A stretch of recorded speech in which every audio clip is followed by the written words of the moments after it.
doing, wrestling fans, and welcome to another edition of John Arezzi's Pro Wrestling Spotlight podcast. We are the only wrestling podcast that brings you back 30 years with vintage audio featuring some of the biggest names of that time. This episode could be an exception. We do have some pretty interesting stuff to cover from 1993. It's a kind of a wild and zany show. We'll be bringing Marsh on in just a bit to get it started. But I do want to address something. Over the last couple of weeks, you noticed that Bob Smith, our co-host, or previous co-host, was not here. And there have been some comments, and it's out there now that Bob is not here. And I didn't cover it on the last two shows. Just basically, those were Bob's wishes when I had a phone conversation with him right at the beginning of the year when I was heading back to Tennessee. So Bob said, just kind of play it like I didn't exist. And I wanted to kind of position it where at least something was said, but that was Bob's prerogative and his choice. So I decided to say, okay, I'll just not address it, knowing that I would have to at one point. So that point is here. First and foremost, Bob Smith, over a 30-year friendship with Bob, and I consider him a friend to this day. Bob is a good man. I respect Bob tremendously. When I asked him to do this show with me in the fourth quarter of 2021, I felt that he was around back then. We had a good friendship back then, and he was very happy that I called him, and he was excited about doing the show with me. So this is nothing personal at all. This has nothing to do personally. I love Bob Smith. He's a good man, like I said, fellow Met fan. We got together for the first time over the summer and saw each other, and he's a good man. He's a good historian. He's done a lot of great things in the wrestling business. But the main reason that I decided to make the change, and the real star of this show are the clips, are the shows from 30 years ago that we could review and hear some amazing time capsules of some of the biggest stars of that era week after week on the Pro Wrestling Spotlight. So that is really the star of the show. Not me, not anyone else. It's the archives. And when we started this journey with Bob, it was the week of October 24th, and that was in 2021. And leaving the Arcadian Vanguard, or being dropped from Arcadian Vanguard, where our numbers were tremendous, and that show was magical. And, I could still listen to some of the past episodes, and it was magical. And I knew it wouldn't be the same. Nothing's the same when you go from one format or one host to the other. And I brought Bob in, and with the hopes that we were going to really have a strong run and grow the audience and continue on from the momentum that we had with Arcadian Vanguard. And unfortunately, that didn't happen. So when I look at the numbers, we started off really nicely because I pulled a lot of data for this episode.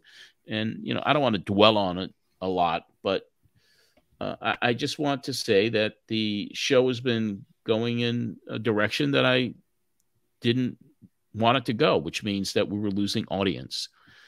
So we started off pretty robustly. And then when I look at our numbers, January 1st, 2022 to March 31st, we had a 3% decline from the fourth quarter of 2021. And then as the year continued, March through June, we lost another 9% of audience. July 1st to September 30th, we lost another 14% of audience. And then finally, in the fourth quarter, it dropped a staggering 24%.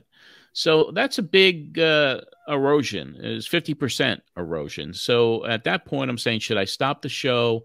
People aren't listening. People aren't engaged. But we still have hundreds and hundreds of people. We don't have thousands of people, but we still have an audience that's not it's not anywhere near what we did with Brian, but we still have hundreds and hundreds of people who listen each and every week. So that was the main reason for the change. And it's my show. I mean, what am I going to do? I mean, I'll drop on the sword. If numbers erode this year, then I'll know that the show's not working, and maybe it turns into just the old shows on Patreon. I'm not certainly willing to make that type of decision until probably September. But the idea of doing a show is to have as many listeners as possible. It's a very competitive field, as everybody knows. There's wrestling podcasts that are everywhere. But the promising sign for me was the numbers that we've had over the last week and a half. And I don't want to dwell on all of this stuff, but our numbers went up really 11% over Q4 2022 for the first two shows of this year. So that was an 11% increase. And from the first show that we did this year and last week's show, in 1 week alone, we've increased audience by 291%. So whatever that means, it means it could mean nothing or it could mean something. All I know is that it wasn't an easy decision. I lamented over it. It was really hurting me because I didn't want to make a call like this, but I felt I had to. So, and I hate that, and I don't want it to affect a friendship. You know, people are saying, Arezzi burned another bridge. It's like, I got to do what's best, not only for myself, because I want to have fun with this. I want to grow audience. I want to generate revenue from it. And I want, first and foremost, to give every listener of this program the best experience possible. I've made difficult decisions in the past year also. Donny Liable, who I wanted to bring back in a capacity to do the news capsule or reminisce a little bit, but Donnie we couldn't get it together production wise, and it got really frustrating, and I had to tell Don it wasn't working, and he agreed, and that was the end of it. I still talk to Donnie 2 or 3 times a week. He's still a friend of over 50 years, so he understood, but decisions are not easy to make, especially in a situation like this, because you don't want to hurt anybody's feelings. And Bob is starting his own podcast. So, I mean, look for that. I think it's called The Outdated Wrestling Show. So he really enjoyed podcasting. He really enjoyed telling the stories and reminiscing. So I wish him the best of luck with his new show that's coming out. And Bob is a great historian. So if he wanted to ever come on the show again, I'd welcome it to plug his show or whatever he'd want to do. So that's the end of that part of the discussion. I mean, there wasn't a huge, there were like a handful of people that made some comments, and on our Patreon, Morgan Williams commented that last week's show was a great show. 1993 was one of my favorite years. Definitely the best year for WCW. Also, have to say, I really miss hearing Bob Smith on the show. Hope he comes back sometimes. And then Stephen Moriga commented on that post as well. Yeah, man, the charm is gone. Other than that, Lawrence Schulman made a comment. Is Bob Smith still co-host, or is he done with the podcast? And I told Lawrence I'll be addressing it on this show today. Then a couple other people commented on it. So, I mean, you're looking at about 5 people on Patreon who commented on it. The Facebook private group had some more interaction. But when you're looking at not a lot of people really commenting on it, so I don't know if that's good or bad. All I know is that I wish Bob the best. I do want to read one more comment from last week's show, and this is from our friend Richard Williams, who goes way back listening to the original broadcast. And I found this quite interesting because I'm going to discuss with Marsh when he comes on something that I feel I'm going to do each week to start the show. But anyway, Richard Williams writes, that first half hour was almost surreal to me. 30 years ago, I was a teenage high school student listening to John Arezzi discuss the latest Vince McMahon shenanigans. Now I'm closing in on 50 years old and listening to John Arezzi discuss the latest Vince McMahon shenanigans. LOL. Life goes full circle sometimes, I guess. And Vince is still making controversy and making news. Unbelievable. Also, the Paul Heyman interview was so interesting and shows why Pro Wrestling Spotlight was so great. This was wrestling talk and information you didn't hear much anywhere else at the time. You really learned a lot listening to your show. That's why I tuned in each and every week. So, yeah, I welcome your comments, by the way. And the email address that I want you to use, or if you're a patron, message me, comment on any of the posts we put up on Patreon, or direct message me there. And I want your input. I want to hear the good, the bad, the ugly. What do you like, what we're doing? What don't you like that we're doing? And if you want to send an email to me instead, you could send it to this email address that's specifically for questions to this show. And just send that to ProWrestlingSpotlightJA@gmail.com. ProWrestlingSpotlightJA@gmail.com. I want to hear from you. We'll read your letters if you want us to read your letters and your emails because we do want to get your input. So let's bring Marsh on now that I'm done with what I felt I needed to do to address Bob's departure. So like I said, I wish him the best and a 30-plus year friendship. But, sometimes you got to make hard decisions in life. And that one was not an easy one for me. So anyway, yeah. Marsh, how are you doing this week? I'm doing good. I'm doing really good. And I'm not going to belabor on any of it. I just want to say that I know it was really hard on you because you sent me an email, you gave me a phone call, and we talked about it for a while because neither of us wanted that to be the case because we both like Bob so much. And so it is a little bit of a bummer to kind of hear some people respond in a way that makes it sound like it was nefarious when it was just like, it was a hard decision, man. That guy is cool. I like him a lot. But yeah, he's very cool. He's very cool. Yeah. I mean, it's just the way it is. And, when you look at any show that's on the air, no matter what it is, if the numbers are not there, there's shakeups or cancellation. I mean, no television show that has an erosion of an audience will stay on the air. I mean, it doesn't matter. Radio shows, streaming shows, it's all the same thing. It's all about numbers. And we do have data. There's a service called Chartable as well that rates the top podcast. And fortunately, this show, hovers around 50 to 75. And when we started with Bob, it was really top 10 for the first several weeks. But what we're going to do is we're going to focus on reliving the history, playing the clips, having fun, covering the good, the bad, and ugly from 30 years ago. And that's what we're going to do. But what I also want to do, because last week went over pretty well, a lot of people enjoyed my covering what was going on in the crazy WWE, and there's still a lot of new stuff to talk about. But I think in the beginning of each show, it's kind of going to be like, I'm going to go over some of the big news stories of the week.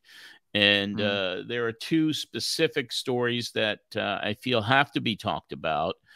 And leading the list is a very sad, tragic situation that happened yesterday. We're taping this show on January the 18th, Wednesday. Yesterday, Ring of Honor wrestler Jay Briscoe from the Briscoe brothers, one of the greatest tag teams I've ever seen. Yeah. Jay was in a car accident, a fatal car accident, and he passed away in Delaware yesterday at about 5:30 p.m. And you see that on Twitter. I saw Tony Khan's tweet about it, and I just couldn't believe it. Yeah. I mean, here's a guy who was going to turn 39 later this month. I met him for the first time last March at the NWA show here in town, and spent some time, not a lot, 5 minutes maybe, with him and his brother, and got a picture. And but I just respect those guys so much, and I respected what they did, and the tragedy that happened yesterday was incredible. I mean, it was just I couldn't believe it. It was shocking. It was shocking, and basically what I did is I have a few, and this is going to be a little hard to read, but this is an ongoing situation, not only with Jay's death, but the fact that he had his two daughters in the car as well, and it wasn't his fault. I mean, the Delaware State Police put out a report, and so I'm just going to go over that, so at least we can get the facts and what happened, and we all are going to be saying prayers for his daughters, who were both hospitalized, and one is stable now, one is still critical. But the Delaware State Police, this is from them, are investigating a fatal accident that occurred in Laurel late yesterday afternoon that resulted in the deaths of two people. On January 17, 2023, at approximately 5:09 p.m., a 2019 Chevrolet Silverado 1500 was traveling westbound on Laurel Road, just west of Goose Nest Road. At the same time, a 2016 Chevrolet Silverado, same type of car, was traveling eastbound on Laurel Road in the same vicinity. And the driver, the eastbound car, was the one that Jay was in with his kids. For some unknown reason, the driver of the Silverado 1500 pickup failed to remain in her lane, crossed the center lane, and entered the eastbound lane of Laurel Road directly into the path of the Silverado 2500. This resulted in a head-on collision between the two pickup trucks in the eastbound lane. The driver of the Silverado 1500, identified as 27-year-old Lillian Turnahan of Frankfort, Delaware, was wearing her seatbelt.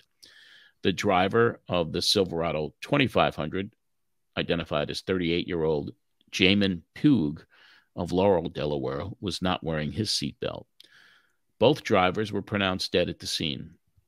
The two passengers in Poog's pickup truck were identified as his 12-year-old daughter and his 9-year-old daughter, were both properly restrained. Both girls were taken by ambulance to area hospitals and were admitted in critical condition. No other vehicles were involved in the collision. The roadway was closed for approximately 4 hours while the scene was investigated and cleared.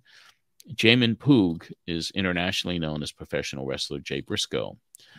Poog's wife released this morning a statement that one daughter was stable around 5 a.m. and the second daughter was undergoing surgery. And the Laurel School District canceled classes for today due to the tragedy. And Jay's wife, Ashley, posted something today just saying, "We need prayers. Gracie is on her way into surgery on her back." And Jamin would have want the whole world praying for his little girl. "We believe in the power of prayer. Pray for the doctors and everyone working on her. Pray for her precious legs." She was a cheerleader, and they were coming back from a cheerleading competition, I believe. Pray for Jay Lee, who has some pretty serious injuries, but is stable and resting. And pray for Gannon, that's their other child, waiting at home. Pray for the strength for all of us. We have a long, long road ahead of us. It's tragic, and it's really taken the wrestling world, as stories like this, the tributes are just pouring in. Yeah. I got to see him. I think it was the first time was in 2021. I wasn't as avidly watching all the indie stuff as I probably should have been. And I saw them at a GCW show. I hadn't seen a full match of theirs. I was fully aware who they were by then, for sure. Yeah. And I was just absolutely blown away. But I hear a lot of people talk about how great they are as a tag team. And the one thing that I just wish that we heard a little bit more about, because I know it's true, is how great of a person he allowed himself to grow into. Because he made a mistake a long time ago and people held it against him to this day. And he did a lot to grow from that. And you don't always see that. And even though people would refuse to let him back into their favored light, he still remained diligent in being a better person and not repeating the same mistakes of old. And that takes a lot of growth and a lot of strength. And I just want to make sure that that's out there, that narrative's out there, because it's really easy to point at a mistake from a long time ago and say, I would never do that. And it's a lot harder to be the one to make that mistake and turn around and say, I'll never do that again. And that was the kind of guy he was, because he didn't want to raise his kids to be anything different than that. He's someone that people should have looked to as an example of how to become better, you know? And of course, he was a great wrestler. Yeah. And on the personal side, I mean, his life seemed to be coming together. I mean, just some of the family pictures that I've seen over the holidays, and it seemed like a wonderful family. It just seemed like a wonderful family with kids who were great, and one daughter who was,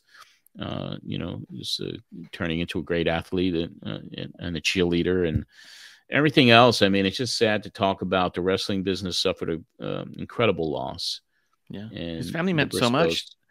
Yeah. Didn't they turn down a contract because they wouldn't have been able to take care of the farm? I'm not sure. I think I heard that story a couple of years back. They were offered a contract with some company, I forget which, and in the contract it was either we need to take care of the farm full time, or we can't sign it. And they just turned away when they were not able to. They wouldn't be able to balance both. Their family farm took priority. It's a big move, you know? Yeah. I don't know too much about the background, the past. Yeah. I really don't, but, obviously, I got to see them perform, and some of the matches were just incredible and amazing. What a loss. So we pray for the family. We wish the family well in this tragic time, and speedy recovery to both the daughters that are hospitalized and for the wife. And it's just what a loss. What a loss it was. But the other big story, or a combination of stories, it continues to be the WWE. Vince McMahon has come in again, and he has now repealed a January WWE bylaw amendment. New lawsuits have been filed, and a company sale or media rights deal no longer has to be approved by shareholders, because he changed the bylaws on January 16th, which was just a couple of days ago. In a new SEC filing Tuesday, WWE Executive Chairman Vince McMahon repealed some of the bylaw amendments he made upon his return earlier in the month, including a notable one regarding shareholder voting rights. So without diving too deep into it, from the filing, it says that no further approval of any of the stockholders of the company is required to approve any of the actions taken by Vince McMahon pursuant to the January 16th consent, which basically means that he's in control. It's his company. Yeah. But because it's a public company, don't any shareholders have a right to do anything? I mean, it's like, this is my baby, and if I want to sell it, I'm going to. If I don't want to sell it, I'm not going to. I have to approve everything, and the other shareholders have no say. That's amazing. It is amazing. Like, yeah, I'm trying to think. I feel like for me, I'm small town shareholder of different stocks, and I always feel like I always have a little bit in here and there. And I used to have WWE stock for a while, and it was like you obviously never had enough that would ever had any kind of voting power. Well, you didn't have any. You probably had a class. There were two classes: Class B shares, which were voting, and Class A shares. Yeah, but you also expect that, like, on that low level, that you're like, yeah, I'm just kind of an investor, right? But you expect on the higher level to be a panel of people who are discussing the larger things. So for him to just say, like, regardless, it's all kind of the same now, you're all low level, like, why would you want the higher stock anymore? You know what I mean? Like, at that point, why would anyone be trying to hold on to Class A? What does it give them? Yeah, it's really crazy. I mean, the stock has not been really affected. I mean, but here in the wrestling bubble, we're covering this pretty closely, and just all the stuff that's coming out is incredible. There's another class action lawsuit was filed early last week, and it was filed by the Detroit Police and Fire Retirement System, and they're targeting McMahon in a class action suit as well. Stephanie had some ankle surgery, so she's recuperating nicely. Nick Khan appeared on a very popular podcast today, January 18th, which I'm certainly going to listen to sometime tonight or tomorrow. The Bill Simmons podcast is a very popular sports podcast. It's probably the most downloaded sports podcast ever. So Nick Khan sat down with Bill Simmons for a wide-ranging interview covering everything that took place in the WWE, his speculation, and whether he saw Vince McMahon coming back. He always thought that Vince would be coming back. And his thought was that, this is a quote from him, that there was only one boss in the company, and that ain't me. So Stephanie always felt, based on what Nick is saying, that he would come back. The way he played it to me was smart, that he went away for 5-6 months, which people, meaning the audience, seem to like when someone does that. And then he came back and took control of his company as a company shareholder. But it is a public company, is a publicly traded one. But the controlling share gave him a lot of authority, and he used it. When asked why McMahon would return when there's a risk of hurting the company, Khan then pointed out similarities of even Roger Goodell from the NFL, when people always saying he should quit, and it doesn't happen.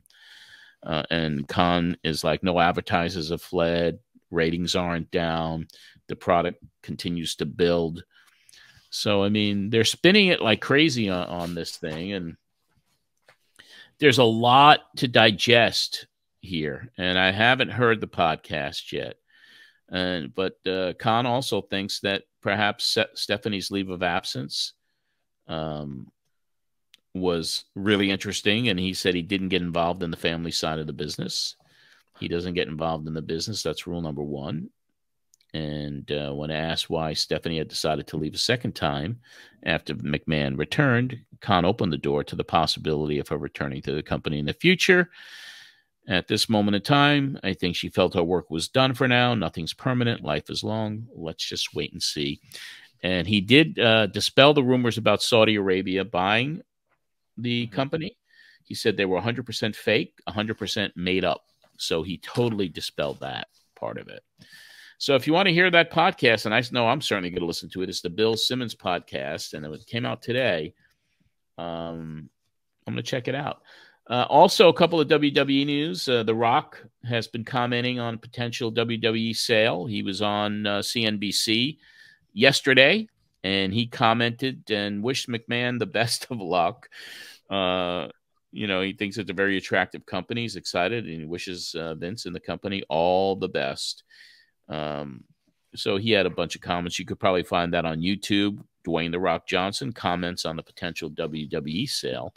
And in another really significant move on the public relations side in the WWE, after 25 years, the vice president of public relations, a gentleman by the name of Adam Hopkins, left the company, or is leaving the company.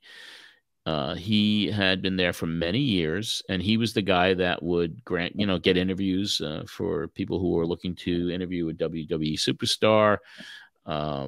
He started in the company years previously, and also not just Hopkins leaving, but the vice president of communications, a woman named Stephanie Fiandella, is also gone, departing last week.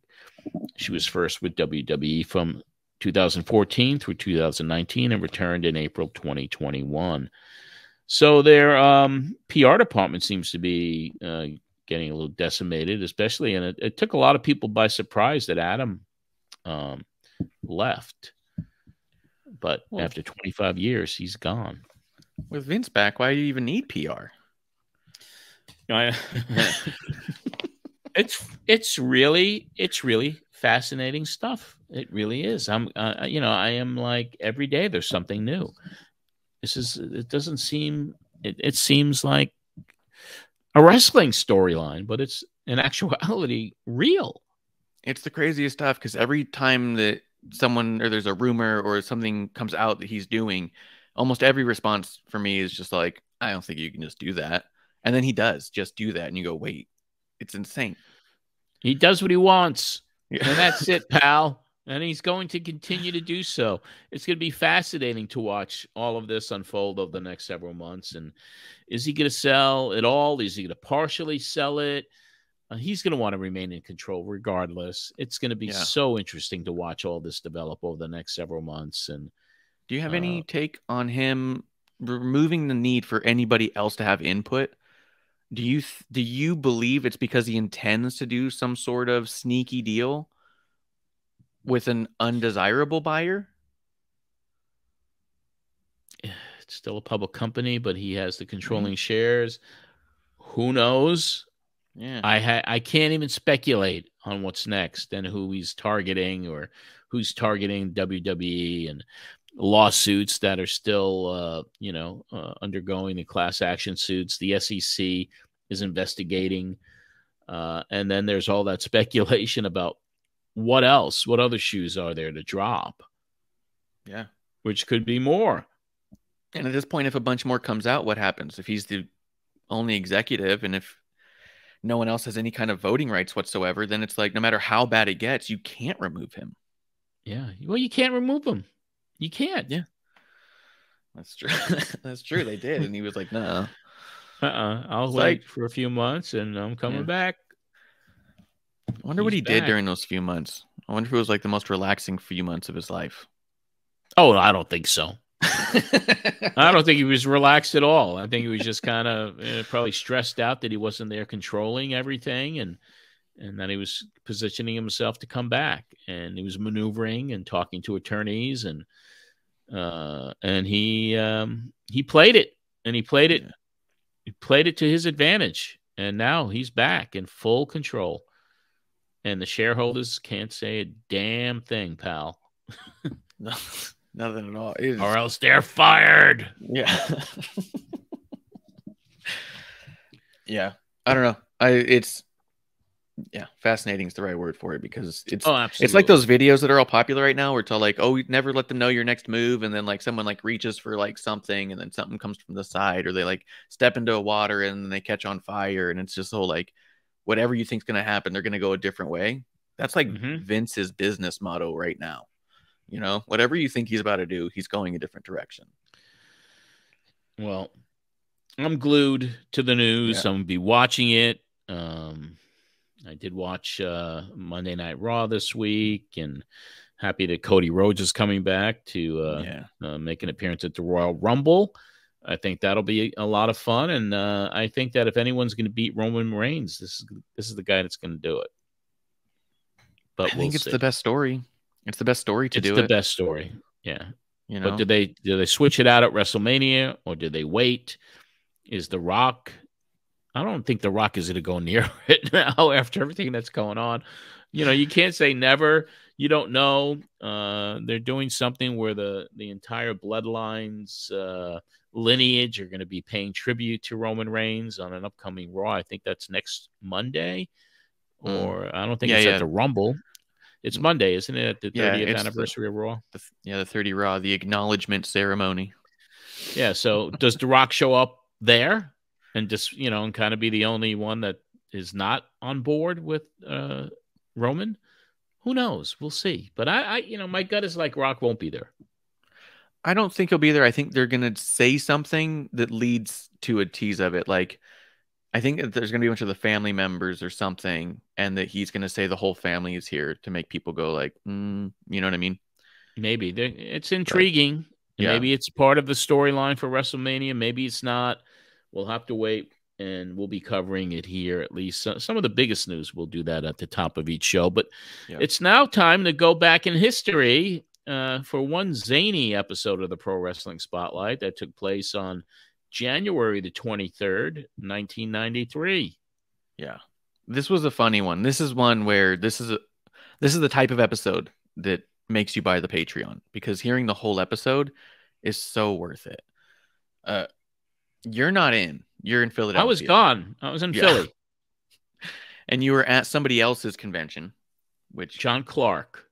Yes, John Clark's convention. So Don Liable had to sit in and host the show. But even then, is there a reason why you didn't want him to host the whole show? Because he does his stuff on the end or on the top. He cuts into an interview. The interview cuts out because you're on the phone. And then you cut to an album. Wasn't it? It's with Bill Eadie, wasn't it? Yes. Like yes, it's Demolition a Bill Eadie Axe. Yeah. Yeah. And then I don't know what was them going still on. talking. It's so funny. I really don't. I mean, that was kind of like maybe he didn't have enough material for an hour. Maybe I worked it out that I was going to be calling in and spending a lot of time there with, who knows, maybe I was trying to get guests, which didn't materialize. Mm-hmm. All I know is when I heard this show for the first time in 30 years, I was laughing and I was like, all right, this was a shit show, wasn't it? Literally, it was a shit show. It was all over. Yeah, I'm excited to get into it.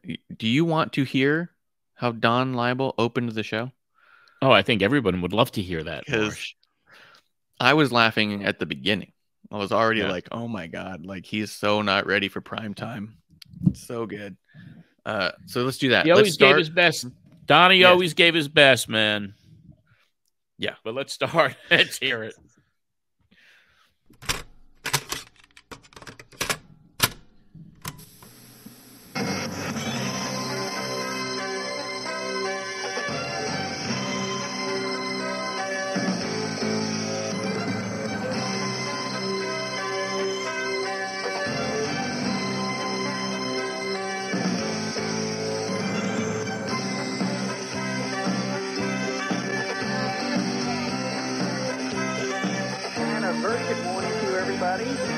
John is not with us yet. For all of you who don't know, I'm Don Liable, sort of filling in for John for a few minutes. He's up in Philadelphia today and tomorrow for the big convention going on there, and we'll be touching on that for a few minutes. What we plan on doing today is I'll give you the rundown of the capsule, give you a few things to think about going on this week, some significant happenings in wrestling, and we have an interview I did 2 weeks ago with Demolition Axe, coming up, and it'll last about 5 or 6 or 7 minutes or so. And what I thought it would be interesting for people to listen to is, for those of you who may not know or did not see Axe before, in other wrestling personalities, he's been Bolo Mongol, he's been the Masked Superstar, the Super Machine, and Axe talked a little bit about how he got into wrestling, what he was doing at the time he got into wrestling, and who gave him the personality of the Masked Superstar, which I thought was rather interesting. I think especially some of the older fans will find that fascinating to listen to. And then after that, we'll be going live to Philadelphia. John will be giving you an idea of what's going on at the convention, what's being offered there. And for any of you people, especially the football addicts out there who have nothing to do this weekend getting ready for the Super Bowl, go to Philadelphia, take that ride, fill up the car. John has a table there, everything from plaques to photos to you name it, he's got it up there, and a lot of other things go on, plus a live show. WCW's in town. It's certainly a wrestling happening in Philadelphia this weekend. So lots to talk about today, and as I said, John will be here probably about 10:20 or so. Okay, so first off, let's start things with the capsule. Poor Donnie. Threw him right into the fire. Talked right over the intro. You could hear the producer guy. Yeah, how did that work? How did that system set up? Because obviously he got a red light because they were on the air, and he thought he to just talk, but it plays more, right? Yeah, they should have. The engineer should have said, "All right, hold on until the music stops in the opening, and then do your open." But that didn't happen. So I was wondering who would be behind the control board then. And so yeah, when I heard it, I was like, "Here we go. We're off to a great start." He would have had monitor headphones on, right? The engineer? Donnie. Well, he wouldn't have. He's on a phone. He's not in the studio. Oh, he wasn't in. No, he was calling in from Ilion, New York, where he lived, up near Cooperstown. All right. I thought maybe he went above and beyond on this one. No, he wasn't traveling 4.5 hours to be on the air for like 10 minutes. It was not long.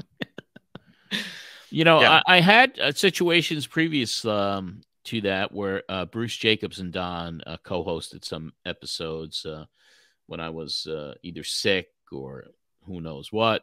And later on this year, as we're in Southeast Asia, we do have a couple of those little substitutions as well, even though we call in from Southeast Asia, which we'll get to in the summer.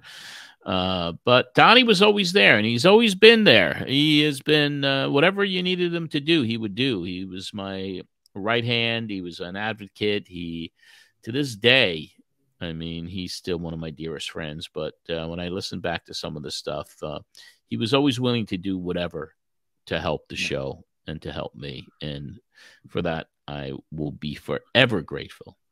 Yeah. I mean, this one also kind of like reminded me like how invested you were in the show. Like you paid to be on the air. And in these instances, it would have been really easy to be like, hey, I'm not there. No big deal. We'll just not be on the air. You're like, no, I'm on. I've always come up with interesting ideas. Some of them never panned out, like this was, in theory, this was going to be good. All right, I'm not there. I'm in Philly. Donnie will come on, rock it, and then I'll come on, hopefully with a guest, which didn't materialize. And I wound up, I guess, calling in with what you said when we were discussing it. It was almost like it was a commercial for like what I was selling and what LMS Comics was selling. Yeah, it was kind of funny. I didn't end up pulling a clip from it, so I'll talk about it for just a minute. But like, yeah, when you call in, 7 minutes of you just being like, I'm down here. You should come on down here. Here's who's going to be here. Here are the talent that are here. I'm hoping to come back with some interviews. But there wasn't a lot of meat on there. It was just 7 minutes. You even like cut into, don't forget about our sponsor, LNS. They've been with us forever. Like, did you sneak away from the convention like and had a tight schedule there too? Or I would probably had to leave because there was no cell phones back then. Yeah. So I would probably have to leave, go to a payphone or go to my hotel room and call in from there. And Bruce Jacobs had accompanied me to that Philadelphia show and that convention. So he was probably manning the table while I was calling into WNYG. Hey, listen, it's the same station that had no remote equipment. So even when I did my Pro Wrestling Spotlight Christmas parties at WNYG, I'll never forget the first one we did where I was actually doing the Christmas show from the West End Cafe in Hicksville, New York, with my special guest, Paulie Dangerously, and the Power Twins were there. And that live remote was done via payphone. Which is so crazy to me, too, because you pay to be on the air, and then you're paying again to call in to be on the air that you're paying for. Yeah. Like well, you paid it was only probably a quarter. It was only a quarter in the payphone, probably. I don't. For how long did the quarter get you back? I was on for almost an hour. I mean, that's what I did. And Paulie was late. He didn't show up until 15 minutes before the show went off the air. And then he didn't want to leave the air. It almost got me thrown off. And then you're just tethered. Fun of the host. Tethered. But anyway, the best ideas sometimes don't often pan out. And if you want to hear this whole debacle as it unfolded, just go to patreon.com/John Arezzi. And that entire show is there for your enjoyment or your laughter. Or you're like, what a shit show. Yeah. The only news you gave out when you called in was that Kevin Sullivan was sick, so he wasn't going to be at the convention. Davey Boy officially signed with WCW. Sid is officially done with WWF. And Hawk and Animal are probably going to be doing appearances soon. And that was like it. That was everything else was like, And there was hearing a lot of card that night. It was Eddie Gilbert against Terry Funk, but it was also very significant. It was the very last match of Kerry Von Erich, who actually came out under a hood accompanied by Woman. Huh. It was so bizarre. And I think he took the mask off in the ring. There is a YouTube link that I'll be sharing for patrons. So you'll get to see that match. And I got a link sent to me, and I'll share it for everybody. So if you want to see that Kerry Von Erich coming out with a hood and with a robe that said Kerry on it. So well hidden. Yeah. But it was tragic because, a month later, he would be gone. Yeah. He would be gone. And to clarify, that footage is not footage you recorded. No, it is not. It was handheld from somebody else there, but it is it's pretty good. It's close up, and you'll see. And the guys that I do the Memories from Madison Square Garden podcast, Richie Garcia and Tim Poutre, were there, and I believe they were there hanging out with the Sheik. They had such great Sheik stories. I mean, they met the Sheik at my convention, and they wound up driving him around and becoming pals with him. And Tim was telling me this week that, they were driving. Sheik was in the front seat. This was after an ECW show or something, or another event. And Tim was telling Sheik in the car that, I'm so sad that I didn't see your match. I had, he had to do something, whatever, something was going on. We didn't actually see the Sheik work that night. So I didn't get to see the Fireball. And the Sheik was saying, and they're driving down a dark road, and all of a sudden, Tim gets a fireball thrown in his face as he was driving. I'm going to bring those guys on to talk about the Sheik at some point, because they had some incredible Sheik stories that I had never heard before. And they really became friendly with him at my convention. And then they wound up hanging with him various times with some incredible, crazy stories. Never fails to... for me to get enjoyment out of a good Sheik story. So yeah. Oh yeah. What a legend. I'm only thinking about it now, but this might have been a fun show just to get even Don on now for a minute, just to talk about what was going on with him when he was doing these couple of shows for you, because he did a couple of those before. Like, I wonder if he was all super nervous about it, because I feel like Donnie I may bring on. I mean, to talk about it. Certainly not now. I mean, he's I don't know if I can get a hold of him or not, but when we bring Don on, I'm going to make sure that we probably get him on via telephone rather than trying to hook him up with a video on the computer, because that ain't going to work. But we'll do somehow patch in a call if that technology exists on here on StreamYard, or hold the phone up with the speaker to the microphone, which would be just as good, right? Yeah, it'll be good. I'll put up the drawing I have of him. Yeah. It'll be good. Maybe I'll get a fresh. Yeah, we'll bring Donnie on. We'll bring Donnie on and have a conversation with him in the near future. That's always fun. Yeah. He's and he's a granddaddy. His son just had a baby. So Don, whose nickname is the Kid and always has been the Kid, he now has a grandson. So we send our heartfelt congratulations to Don and his son. They're all down there in Bradenton, Florida now, and Donnie's semi-retired, and his son is a deputy down there, and now there's a new young kid, a little liable. It's running around. Well, not running around yet. Baby's like less than a week old. That's cool though. But yeah, he can't believe it. He's like, he just can't. He can't fathom that he's a granddaddy. And Donnie's 63, but he still really sounds like a kid. Yeah, he sounds like he does on these calls. He sounds exactly the same. So cool. What I really got a kick out of with him on that intro is you can hear a total difference in tone. Like he was nervous and trying to figure it out. He pitches to himself for the capsule. Let's go into the capsule. And then he's like, all right, and gets into it. And his tone completely changes. He's now back rhythmically talking like the way he does when he's talking to you. He's a reporter. Yeah. Yep, he's a reporter. And then he signs off on the capsule to go back to himself, where he then talks about other news that may have been you could have put it in the capsule. He does some predictions and then eventually signs off again the same way he would if it was the capsule. Like, it was really funny. But I only kept one more clip in this of just the capsule itself, because it's the capsule. We got to keep the capsule. It's the capsule, right? Exactly. So let's play that one. You'll hear classic reporter Donny Liable. This Sunday, the World Wrestling Federation presents the Royal Rumble live via pay-per-view from Sacramento, California's Arco Arena at 4 p.m. Eastern Time. Yokozuna is heavily favored to win the 30-man free-for-all. Now, Bret Hart defends his WWF Heavyweight Championship opposite Razor Ramon, among other matches on the program. And in thinking ahead to this spring's WrestleMania 9, the top two main events at this time are shaping up to be Hart defending his belt against Yokozuna And Mr. Perfect, Kurt Hennig, going one-on-one with Narcissus. Translation into English, Lex Luger. Lance Cassidy, better known as Steve Armstrong, has quit the Federation. The grueling travel schedule and being separated from his family are the reports as to his sudden departure. And watch for Steve to resurface in Smoky Mountain Wrestling and reforming his Southern Boys partnership with Tracy Smothers. Nature Boy Ric Flair has done it again for an 8th time in the past 13 years. Flair was voted Wrestler of the Year for 1992 by readers of the Wrestling Observer newsletter.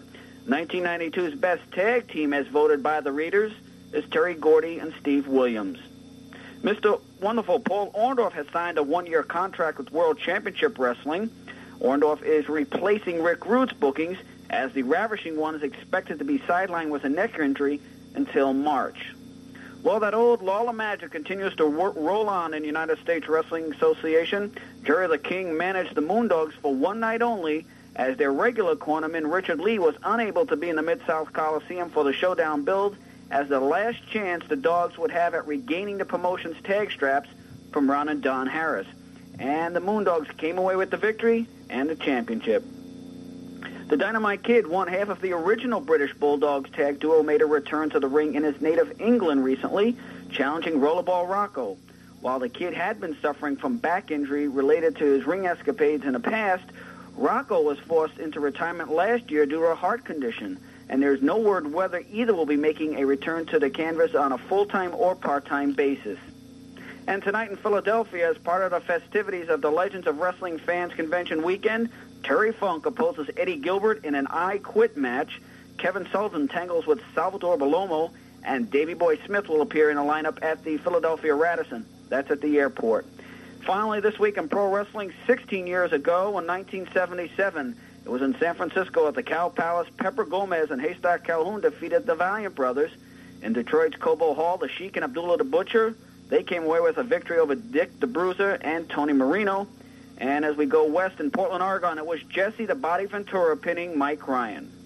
For Pro Wrestling This Week, I'm Don Liable reporting. Capsule time, 10:07. He got through that okay. Oh, yeah, because he was back in the zone. He was back doing what this is. Yeah, this is where he shines. Although he did say narcissist. Yep, I had that in narcissist. Narcissus, yeah, narcissus. Yep, a.k.a. Lex. Yeah, so no one knew how to pronounce that. You were not alone. Finally made his appearance. Yeah, I wasn't alone. It didn't make me feel like that much of an idiot. Yeah. I like the idea of that too. You guys finally hear on TV and you go, well, who's supposed to know that? Right. Who is? I mean, it's like, that was just kind of a idiotic gimmick anyway. Yeah. It was. I'm glad I mispronounced it. Yeah. They're taking a stand against it. That's what you were doing. Right. I thought it was really interesting. Flair got Wrestler of the Year for 8 times in 13 years. How many years did he end up taking it in general? Do you know? I have no clue. Yeah. I don't know. But that's I'm a sure lot. Somebody out there does. But that is a lot. Well, he was the guy for so many years. And this is going to be a pivotal year for him as we continue covering 1993. Yeah, absolutely. Some of the stuff he talked about after the capsule, he's talking about how big it was that Perfect beat Flair in the Loser Leaves Town match. We're going to do big stuff with Mr. Perfect. And heading back to WCW. And then he goes on like just a minute or so rant about how he's tired of WCW, wants to go back to NWA. Could we just drop it already? And he even says at one point, show of hands, who all agrees? I know it's the radio, but who all agrees with me? And you're like, He was trying to make the best of it, man. Yeah. Was that a big point of contention at the time? WCW versus NWA? It was. I mean, because they had, made the brand alive again, and then they were going to take it away again. I mean, it was just kind of like the NWA brand should have never been dropped, in my opinion. I mean, it was such a legacy title. It was such a legacy organization, and they didn't do it right, Yeah. Were you pretty much on the NWA bandwagon? You'd really rather not be WCW? Just by name alone? I was always on the NWA bandwagon. I really felt when they changed everything to WCW it was not the right thing to do. Yeah. because of the legacy of that title that dates back to 1905. Yeah. And I was a kid at the time too, so I remember finding out at one point. I was like, oh, that carries the same legacy as the NWA? Like, my mind was blown. I didn't know you could just do that, but you can. Don also talks about how Jerry Lawler lost his Sunday morning show and speculates that this could really hurt his booking if things don't work out with Lawler and the WWF. So he's lucky that it worked out, I guess. Yeah. And then after that, he continues talking more or less like as if it was the Capsule, but moves on, signs off, and goes into an interview with Bill Eadie. So that was a seamless transition. It just went, the interview with Eadie started. There were no commercials. It was just kind of like, boom. There's a Poconos commercial. That was it. He goes to the ads. Goes right. Well, not even he didn't even, well, did he tease it at least? Like, we're coming back with Bill Eadie right after this? He did not, yes. Did he? Well, he didn't. I don't know if he said right after this, but he did say it was coming up. Yeah. Okay. Yeah. Yeah, he was really linear with everything he was saying. This is what's coming up. He's trying to stretch too. I mean, I don't know. I mean, there's just, it was very confusing. It was very odd. It was a show that certainly on the production side of it will not be in the top 10. Yeah. Yeah, because he does go through the entire Royal Rumble card and gives his predictions and what he's thinking. And then he starts talking about what's happening in Japan and Puerto Rico off the top of his head, almost like it's a Capsule thing. Yeah, really stretching for time. And he didn't have a ton of time to fill. Right. The way the Bill Eadie interview went, was that a tape that was there, or did he play it through his phone? Because the audio got way different. I don't know. I don't remember. I would guess that it was played through the phone. That's the only thing. There's no way that he was going to send a tape, and who would get it at NYG? How would they put it in a cassette machine? You know, it was probably just so rudimentary that he just pressed play on his cassette player and just put the phone. Exactly. And that's how we'll call Don in the future, the same damn way. Same way. Yeah, absolutely. Yeah, I hear the audio change and I was like, what's going on? And then it made sense to me. I figured, I was like, he's got to be holding a phone up to his tape recorder. And that's the only way to do it. Then they were waiting for you to call in, because as soon as you were on the line, it just fades out and goes to you. Like, there's still. That was it. It was so important for me to be there. It was like, it was so important for this report that I was about to give that everything had to stop. You had to get the show back on track. Yeah, because I had people at my dealer table that Bruce maybe didn't know how to negotiate with or whatever, so I had to get back down there too. That's so funny, dude. And I also thought it was neat that Don was telling people there was going to be a Kevin Sullivan match, because when you call in, that's when you say there will not be. So he didn't know yet. But I do have the beginning of the Bill Eadie interview, because Donnie asks him why he's always wearing masks and face paint. Like, is that a decision? Yeah, good question. Yeah, I thought that was great, because I was like, that's true. All of his gimmicks were masked or face painted. Like, it wasn't like a revolutionary finding, but I thought it was. Maybe he was hiding from the law. Yeah. He was like, I can't be found. I can't have people finding me. But yeah, let's play that. Let's play the beginning where they ask him, where Donnie asks him why that's all of his gimmicks. Okay, well, with Bill Eadie. Bill, one thing I want to ask you about your career. I believe you've been wrestling since, what, about 1973? 74. Why basically the anonymity, where you've been behind a mask, behind some paint, and is that by choice? Yeah, it is. It's I never got into it for the recognition, the personal recognition. I got into it. I had become introduced through a couple other individuals who found out that once they became, I wouldn't say a celebrity status, but once they became well known, then they had no privacy at all. And one of the things that gave me the idea of a little cover is when I initially started, the first 5 years I was... And who started you then? Boris Malenko, right? No, Guido Mongo. Guido Mongo. Boris Malenko became my manager about 5 or 6 years into my career. But at the initial onset of my career, I was teaching and coaching in a high school system. Where was that? Cambridge, Ohio. Mm-hmm.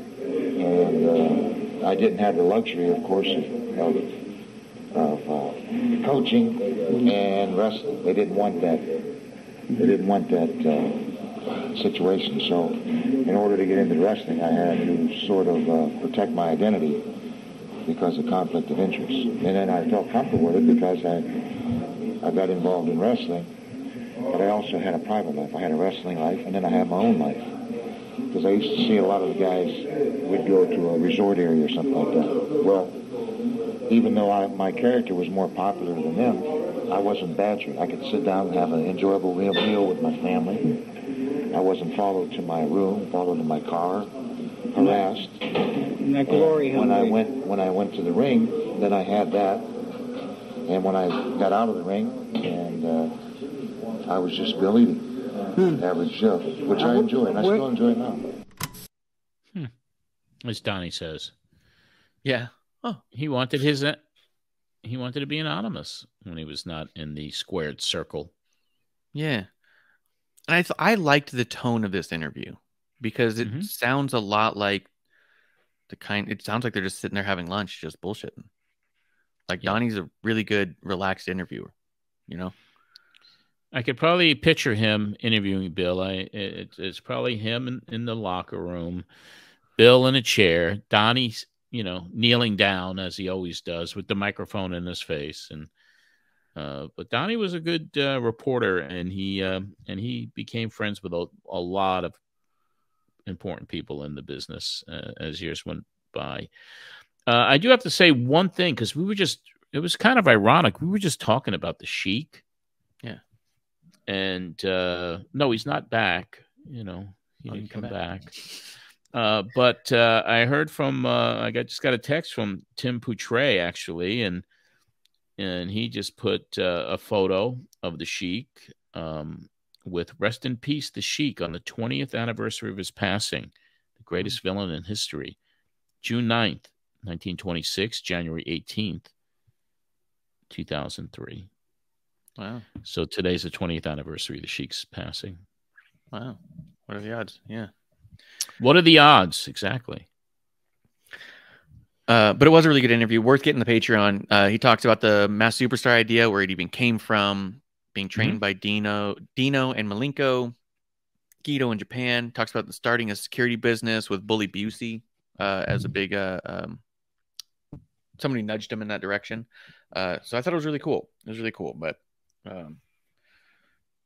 I don't know if that was totally a lot of wrestling characters, a lot of different personalities, a very long career for Bill. And Demolition was over pretty big for a long time. Yeah, they were.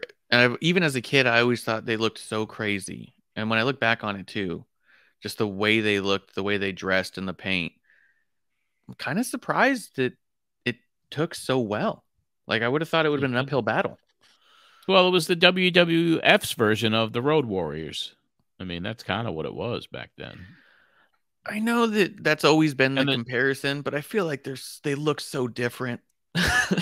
But the WWF wanted the Road Warriors before they were able to get them, right? And that's when the Demolition came in, and the WW casual fan anyway back then had no idea who the Road Warriors were. Only the real hardcore wrestling fans watched NWA and back and forth, but they got them, and then they did get the Road Warriors and the Legion of Doom, and then they put a puppet with them. So, yes, Rocco the Puppet. Yeah, Rocco the Puppet.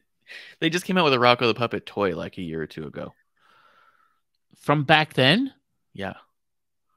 Yeah, and like one of Rocco the Puppet from back then? Yeah.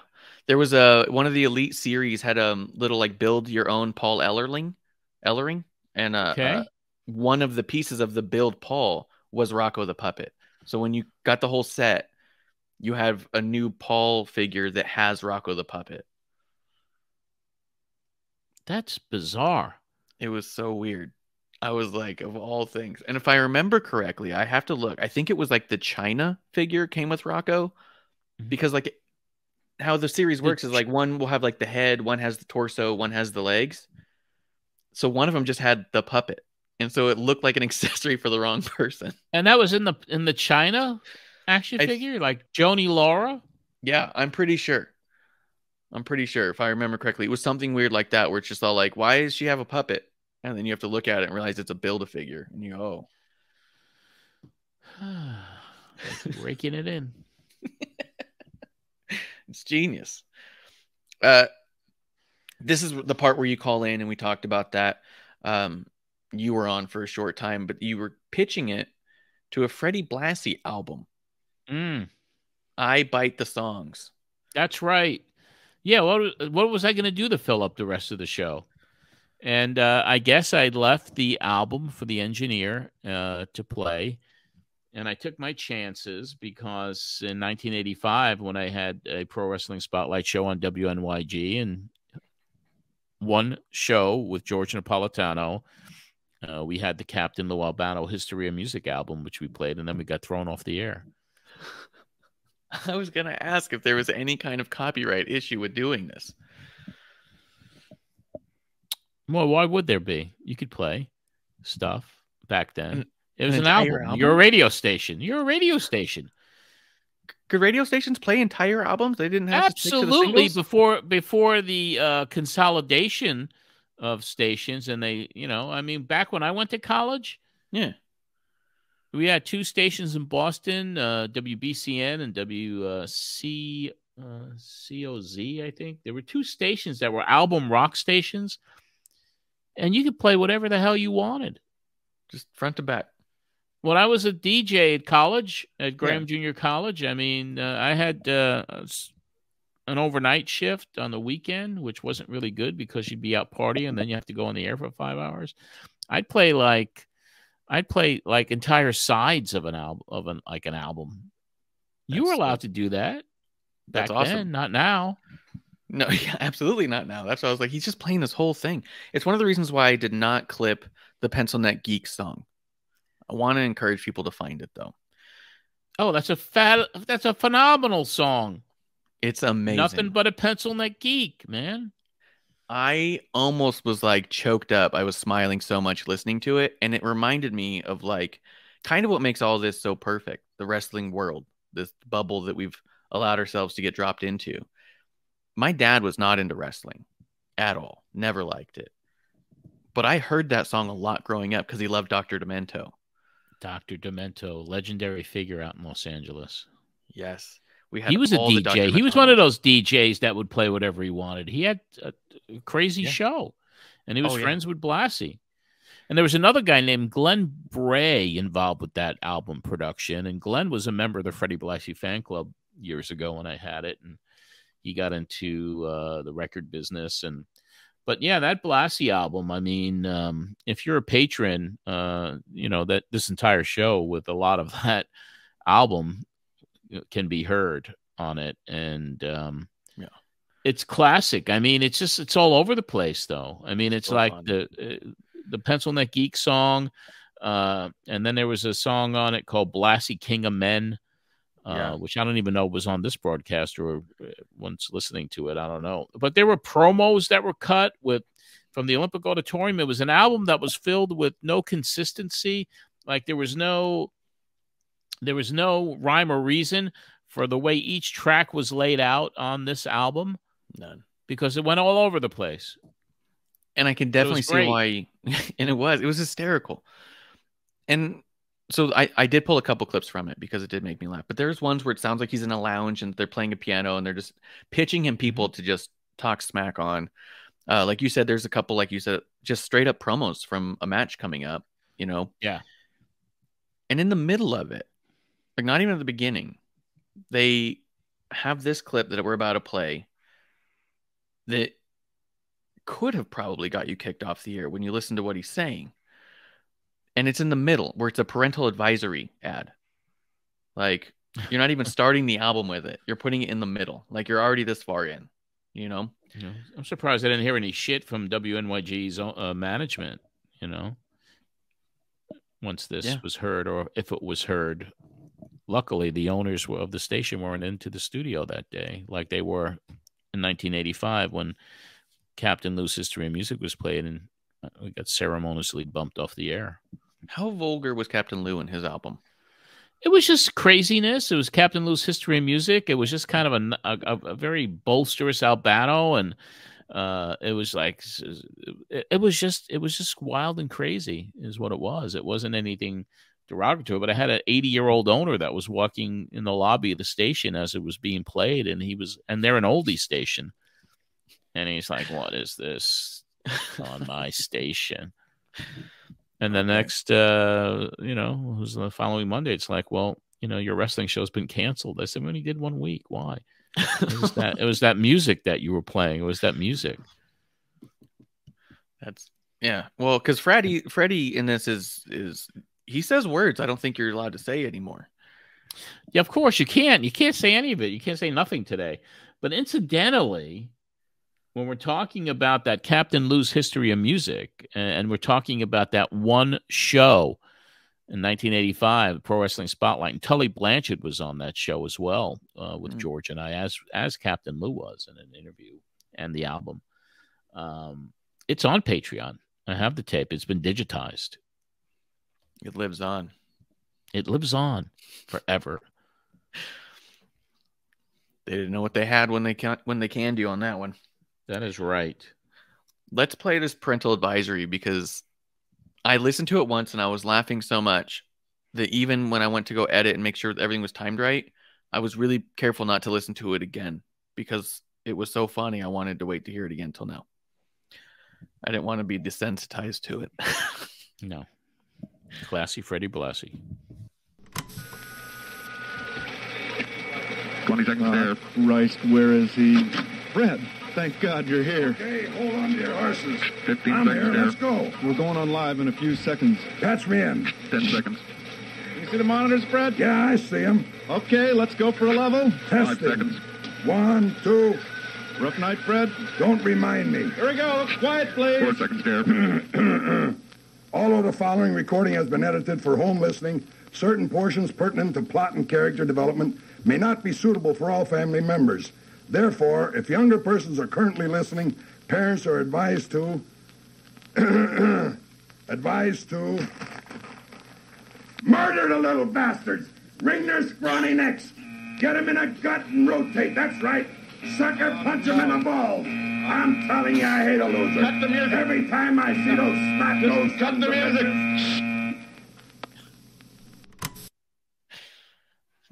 Said sucker punch him in the balls. There you go. That's classic Blassie. And by the way, Captain Lou's History of Music was on the first wrestling album. And I have a copy of it right here. And it was actually the lead-off track on side A, Captain Lou's History of Music, Captain Lou Albano. So if you do have the wrestling album, you'll be able to hear it. If not, just check out our Patreon and look for that 1985 Pro Wrestling Spotlight, that one episode. Then return to the air for 4 years after that. I looked up too. You can still find this Freddie Blassie album on vinyl at some places online. So I was like, I would recommend you buy it. Yeah. I think there's a picture disc too. There's a picture disc version of it. Yeah. Yeah. I think that's right. He's just hysterical. So I was thinking we could just play another clip of him just being fed people to talk smack on, unless you had something you wanted to say about Freddie. No, I mean, well, how long knows my history with Freddie. What's that? How long this album had been out before you played it? It's a few years. Oh my goodness! It came out. Believe in the 70s. Yeah, that's what I was saying. It was a while. So you just had it ready to go because you just liked it so much. You said, let's just play it. Yeah, it was an album. It was like, might as well play something. I'm not there. And I guess at the time, there really wasn't a ton of... 83 it came out, so 10 years. 83, okay. Yeah. And it is picture disc. Looks great. But, yeah. It's just funny to me that was your go-to. Yeah, he was my hero, man. So cool. Let's do this. Let's listen to this one because, Freddie Blassie was one of my big introductions into wrestling too. Like I watched in 94, 95-ish. I think it was 95. And that was like watching Raw or a SummerSlam or a Mania. I don't remember which one. I was with a friend, and that was my first like introduction to like what wrestling is. But what got me like hooked on it was staying up late and watching documentaries about Andy Kaufman. And then I need to know everything about Andy Kaufman. So I'm seeing wrestling documentaries. I'm watching My Breakfast with Blassie, and I'm like, oh, Freddie Blassie's the man. He hangs out with Andy Kaufman and all that. He just trashes Andy in these, and I love it. That's why I picked these ones in case. Okay. Yeah, him and Andy were very close, very tight. Yeah.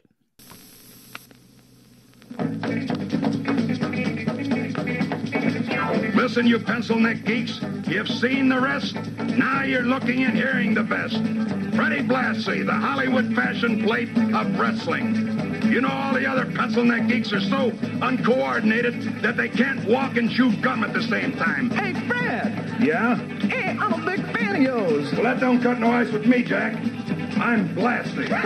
Listen, Fred, whatever happened to the old gang? You know, like that dude, Dick Lane? Where's Dick Lane? His language always sounded to me like a parrot caught in a garbage disposal. And what about Mike Mazurki? And that Mike Mazurki, you know, he's got what I call bobsled looks. Going downhill fast. Hey, you got any news for Mr. Moto? And as far as you, Mr. Moto, you know it's better to remain silent and be thought a fool than to speak up and remove all doubt.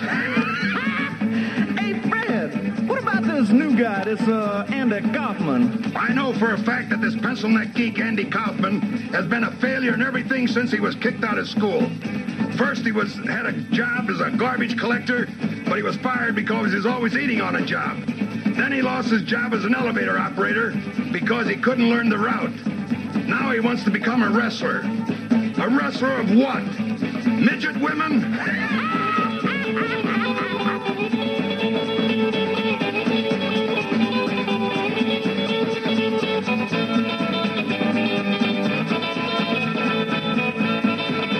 Hey, Fred. Yeah? What about these two twin devils? To give you an idea of how dumb these two twin devils are, they were taking a walk when they met a priest who had his arm in a cast. So the number one twin devil asked the priest, how did it happen? The priest replied, I slipped in the bathtub and broke it. The twin devils continued their walk, and the number two twin devil asked the number one twin devil, what is a bathtub? The number one twin devil answered, how the hell do I know? I'm no Catholic. Hey, Fred. I hear you, brother. Say, you seen my old lady? Oh, She ain't that old. In fact, she just hit 30. And the trouble is, it looked like she hit it going 60. Hey, Fred, tell me again about that Andy Kaufman. you know, without a doubt, Andy Kaufman has to be one of the dumbest people in this earth.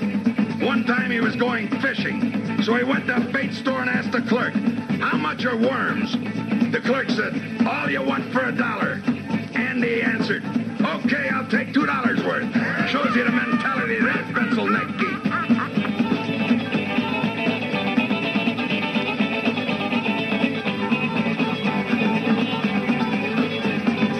Hey, Fred? Listen, geek, why don't you keep your mouth shut? Because the flies are looking for a home. Well, I was just wondering if you got a match. Yeah, my fist in your face. Oh, Let him go. Oh. Eat this, geeks. Excuse me, not too shabby. Christ. Let me get a letter out. Where did he come from? Excuse me, could we just...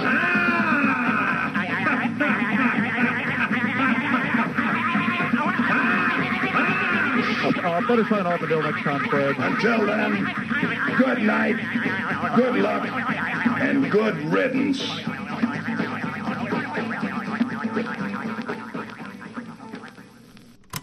That didn't go platinum, by the way, as that wasn't a million seller. That's weird. But it is quite the collector's item. It's really cool. if you're into collecting vinyl and old stuff. And yeah, that was odd. That Blassie, the whole Blassie album, I couldn't even believe that came out when it did. But it's out there, and you could hear it if you go to our Patreon page. You could hear the whole damn thing. And I think even if you're watching the YouTube video podcast, you won't get a copyright infringement on that one, Marsh. You don't think so? You won't get a strike. I don't think. How would any? What? I don't think so. That would surprise me. I just figured this couldn't be public domain at this point. Well, who's the label? Right? It's not. It's not a major record distributor. It was independently produced by Dr. Demento. Yeah. Back then, it's out there. Play it. Yeah, maybe you're right. not going to find anything on it. It was totally self-financed and produced by those folks out in the West Coast, and they were big Blassie marks. Yeah, and they came to him with an idea, and he said yes, and now it lives in wrestling lore and wrestling history. And I also just love that Dr. Demento connection. Like, yes, Dr. Demento introduced me to so much stuff. So. Yeah, he's definitely a very historic broadcaster back then. Very irreverent, and he was demented, wasn't he? Yeah, just like this entire show was demented. I think. I mean, this was a cluster F of the greatest magnitude. Show. Not the podcast, but the show from 30 years ago. This would have been a vinyl with a microphone pointing at it, right? Because you can hear like that noise that the needle makes. You could hear the oh really? So when the engineer was playing it, it was an album, but I don't know why you would hear the needle moving unless he had his engineer microphone on. I don't know. Huh. You're asking me questions about WNOG. I have no idea how to answer. We gotta get Tom on. Tom Rosenbluth or Tom Ross or whatever his name was. Yeah, he'd know. He'd know exactly. Yeah, if we could find him. Yeah. I was just in the basement, locked up, keeping everything together. Mm-hmm. Yeah, when I was listening to it, you could hear that very distinct record noise in between tracks. That I was like, is it just pointing a mic? Like you've talked about being a cheap station. Yeah, unless I put it on cassette somehow. I don't think so. But anyway, I mean, I'll never remember that. I was in Philly anyway. What am I supposed to know? I wasn't even there. That's true. We got one more of Blassie. One more Blassie clip? People. Yeah. I just loved the album so much. It was so funny. He's got these great lines, these zingers that I don't think we bring up enough. No. Yeah. A lot of these I was listening to, and like you could still use them, and they're still funny. Like, and I like on what you've been smoking that day. Well, there's that too. That helps. So let's play one more of him talking trash, and then the show went off after the album goes off abruptly. Yeah, they played the outro, the theme music. That was the end of it. Right after that last clip, I mean, they went right into the outro, and it was time for Mickey B. Unless the last thing I think was actually part of the album and I didn't believe it was. So we'll do that. So let's play this clip. This is one more of clearly Blassie talking trash. Mm-hmm. And then I have a final clip after that I thought was a commercial, but it may be part of the album now that you bring it up. So enlighten us. Yeah, we'll find out because we'll hear it and then you'll know. We're here live at the Blassie Bar, and now, for your easy listening pleasure, here's Fred to take your request. I'd like to hear Bruno Sammartino. Bruno Sammartino, I got to tell you this actually happened. You know, he and his cousin, they left Philadelphia one time, and they were on their way to Pittsburgh, where Bruno Sammartino lives. And right on the outskirts of Philadelphia, as he left there, there's a big sign that says, clean restrooms. And by the time Bruno Sammartino and his cousin got to Pittsburgh, Pennsylvania, they cleaned 154 restrooms. Fred, how about Roddy Piper? You know, I hate to mention about Roddy Piper that he's one of the dumbest pencil-neck geeks ever. You know, he used to live on a lake in a houseboat, but it sunk. The reason it sunk was because he tried to build a basement under it. Fred, how about a little more Andy Kaufman? You know, I just want to tell you once again how dumb this stupid Andy Kaufman, the pencil neck geek, really is. They had a power failure in his hometown, and he was stuck on the escalator for hours until someone told him that he could walk off. Fred, outside of wrestling, you planning to give the people out here a chance to see you on the concert stage in the near future? Oh, yeah. I mean, I wouldn't begrudge the people out here or anything. You know, I mean, after all, I figure that it's no more than right for them to see the beautiful profile of Fred Blassie. And I'm going to come out here. And when they see my outfits, believe me, this fella, this Elton John and this Ding-a-ling Liberace. You know, Liberace copied his style from me, his clothes. When Liberace started out here, this is the truth, 1960. I was the first one to come out here with sequins and all these things like this. Liberace used to just wear tuxedos. You're listening to this here, Libby, old boy out there? How you ding-a-ling? Because I'm telling you. And Regis Philbin, who's a good friend of mine and you people well know, asked Liberace one time. He said, you know, Lee, he said, Blassie says that you can run around and you were emulating him. And he said, well, you know Freddie. Yeah, you know Freddie, too, you pencil neck geek. You copied Freddie Blassie's style. And the same thing goes for this pencil neck geek, Muhammad Ali. He says, Gorgeous George. Gorgeous George wasn't even around. You punch-drunk Muhammad Ali, you former known as Cassius Clay. You were listening to Fred Blassie. He shows you what a ding-a-ling you are out there. You got to let a disturbance between your ears. So you listen now. The king is telling you. You call yourself the king. The king of what? I'm the original king, and I'm going to be the king of history of all time, of all sports. Now, you listen to that, Cassius?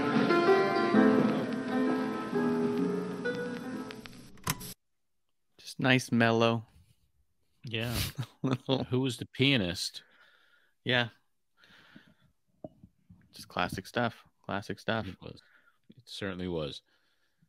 Good old Freddie. So is that the finale of the clips?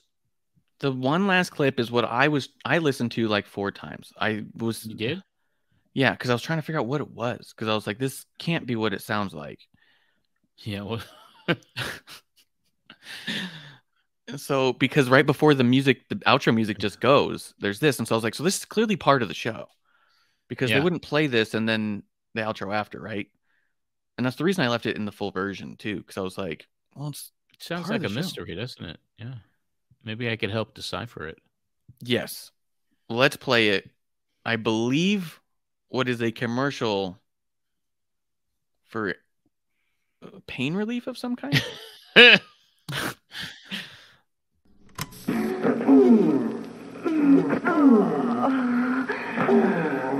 Awful pains around my chest are gone, thank heaven, writes Mrs. E.S. of Sacramento.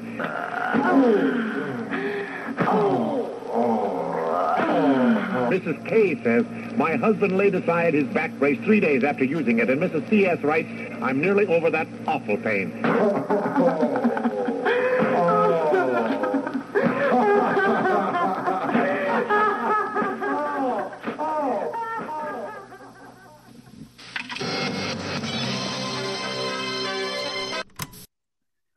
And there was it. That's all she wrote.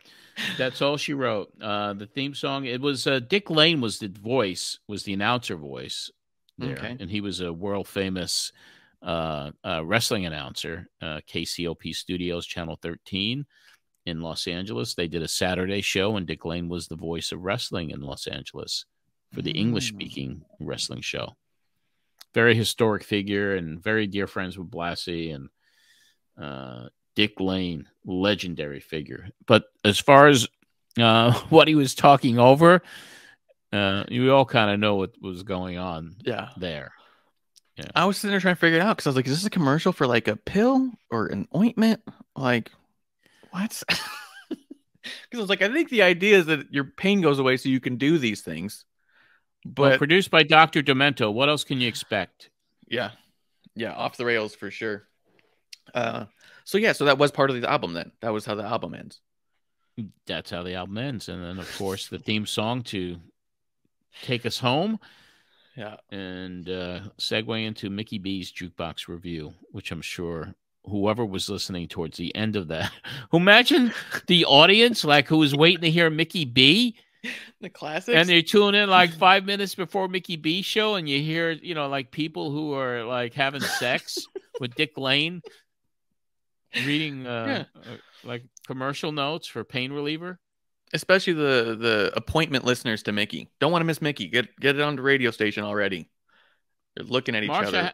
I have to say that this episode was probably the most bizarre of any of them in the history of the Pro Wrestling Spotlight. And you don't know what you're going to get until you put that cassette in that cassette player and you play the show. You never know what you're going to get.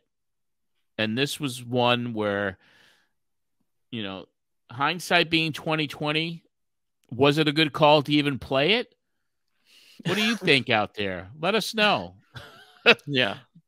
Pro Wrestling Spotlight JA at gmail.com. But I do tell you that next week's podcast, we'll all know what that show is going to be. That entire show from January the 30th, 1993, when we covered the death of Andre the Giant. Wow. It'll be a heavy-duty one. This one was very bizarre. Next week will be hard news and covering the death of one of the all-time greats in pro wrestling, Andre. And then when you take a look even further, the following week, the week of February the 6th, it's the first appearance by Eric Bischoff on Pro Wrestling Spotlight. So that should be a good one. I'm like anxious for that one. I was going to ask you at one point before you'd pulled out these tapes, I was going to ask if you'd ever even talked to Eric. And then when you mentioned you found the tapes, you're like, I found a Bischoff interview. I was like, oh, yeah, I don't want to ask any more questions yet.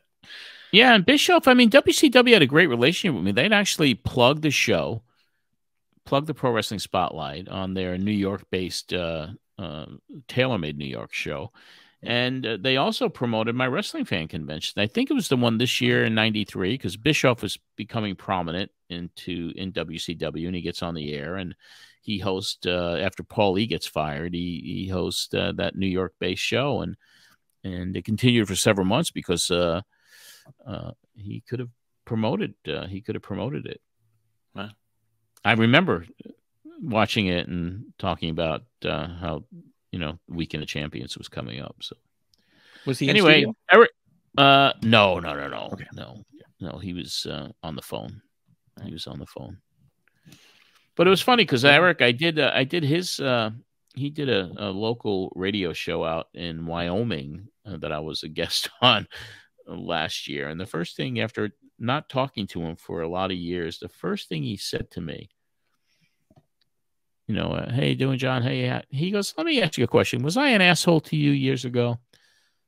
I was like, not that I remember. I don't remember you being an asshole to me years ago, Eric, you know, because maybe he's thinking maybe I was an asshole to so many people, you know, if I, you know, lumped me into it. But no, I never had a bad relationship with Eric. That's cool. Because I know that he is very vocally anti dirt sheets and nobody Meltzer for sure, but I've heard him in general kind of characterize the whole kind of atmosphere as like a bunch of people who know nothing about the business, never been in the business, reporting on the business. Like he's very much in that mentality now. So yeah, I could see if he would think he might have been rude to you. Yeah, no, he wasn't. He never really was. I never really had a bad experience with him. That's cool. That's awesome. So we look forward to that in 2 weeks. Yeah. So we got some really good shows coming up, and then the Warrior, our return to EVD. There's a lot going on, and we invite you to listen each and every week. And Marcia, it's going to wrap up this one, isn't it? Yeah.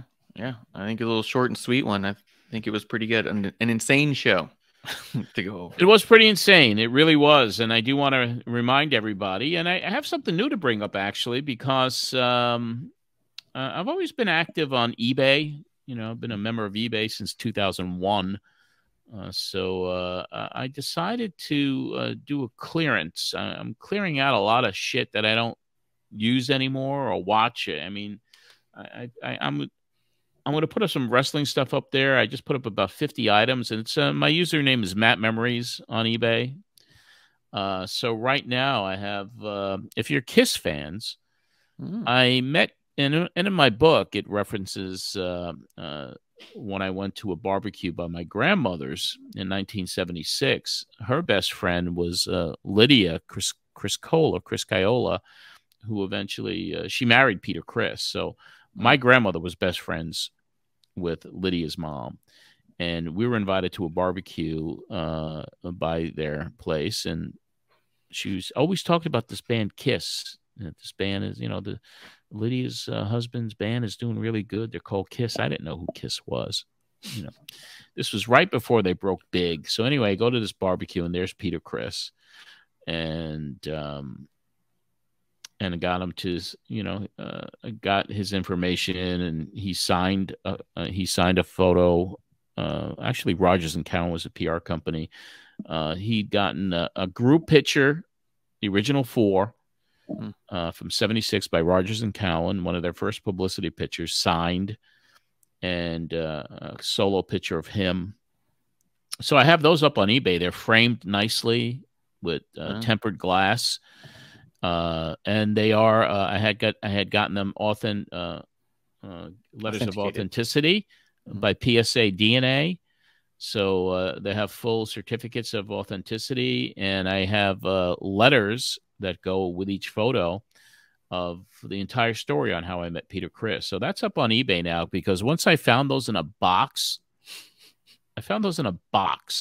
like in October or the fall or whatever, and I was like, and they're kind of tattered, they're not like pristine, but I was like, these are so rare. This is like their first publicity pictures, and right when the band broke in 76, so they have to have a value to them, to a hardcore Kiss fan. They're up there for auction right now. And I also have there's a number of Sopranos stuff. I have I used to wear Tommy Bahama shirts all the time. I mean, those expensive ones when I was in the advertising business. I decided to let those go. I don't wear them anymore. I have a lot of Met stuff up there now. I have DVD sets. And also I'm putting up signed and numbered Matt Memories copies for $25, postage included. You would get a signed and numbered copy of Matt Memories if you don't have my book. So you just go to ebay.com and put in the username Matt Memories. And so I'm going to be looking through wrestling photographs that I have in one of my crates here, and I'll probably be putting some vintage wrestling pictures up there as well that are prints, not the negatives.